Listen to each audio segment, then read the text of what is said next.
Okay, so these two here now, before and after effects. The left-hand one was your first one, okay? We can see that grip there now, as I said, a little bit on the weaker side, and certainly the weaker side for you. Okay. This was going to cause the club face to come back, aiming to the right target. Yes. Now, because of that, you had to do something to stop the ball going way right, which in your case was swing the club from sort of this direction over the top, and you also refer to kind of rolling your arm to try and square the club face up, which, after 8 shots, you kind of got it. Yes. But we haven't got the luxury of 8 shots on a golf course to try and figure out where that club face is, okay? Yeah. So you can see here now with these two setups, both the grips look exactly the same, okay?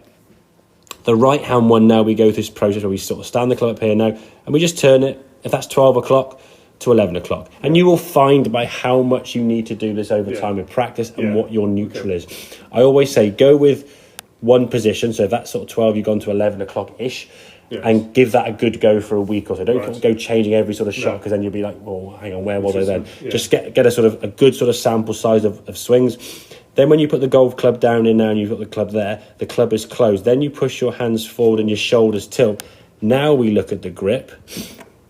The grip's very different. Very different. But effectively, you're still holding the club the same as you were before. All you've done now is you've just taken your body and just pushed it slightly forward, which has turned your hands over. Right. Rather than taking it and trying to turn the hands over here, it affects your shoulders, and people feel quite awkward doing that. So for me, that seems it's a more natural way to change your grip effectively without changing your grip, if that makes sense. You're not changing your grip, but your grip position is different on the club.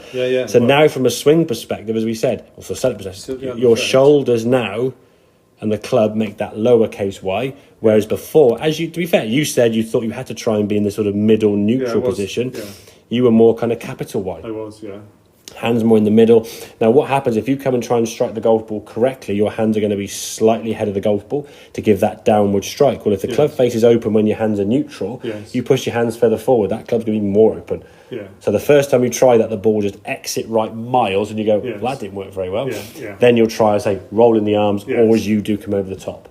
So what we're going to try and do long term is change the need to come over the top with that swing, because you've got to practice and hit, I don't know, 20, 30, 40 shots just constantly drawing off to the left. Which, I mean, after that change there, you hit, I think, 8 shots and not one went right at target. And they were going further and straighter, as in straighter ball flights.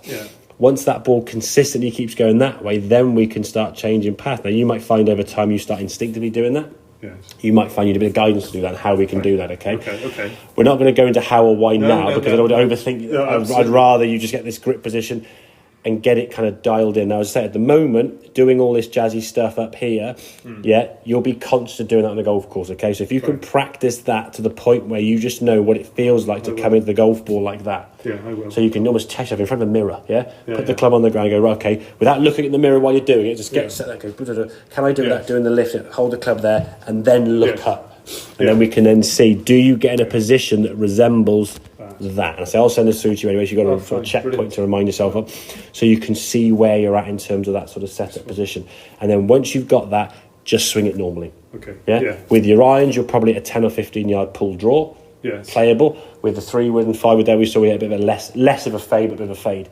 Over time, we want both golf balls going fairly straight, okay? But if we can get that ball going down that corridor a bit narrower, and a bit more consistency, without the need or the requirement to roll your forearms over. Absolutely. Because if you do that, it's just timing it. The thing is now, as I said, the rolling of the arms or the need to roll the arms over means you've unrolled your arms on the way back, So why close a club face if the club face is square? The club face has to have opened on the way back for you to try and close it. Like that fire door, keep that fire door shut. If it doesn't move, the door doesn't need to be closing. But if you open it, you've got to close it. So the club face is doing too much in the swing.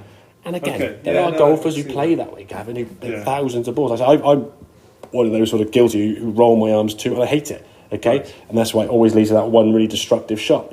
Right. If we can get a little bit more kind of neutral with the wrist and require less wrist action, it makes the game a lot easier, because that club face is more constantly square throughout the swing. And then if you do miss hit it, it's going to be a straighter miss hit rather than one that might go miles right or miles left. Oh, that's brilliant. Does that make sense, Ian? No, definitely. Excellent. Good stuff. I shall work on that. Good.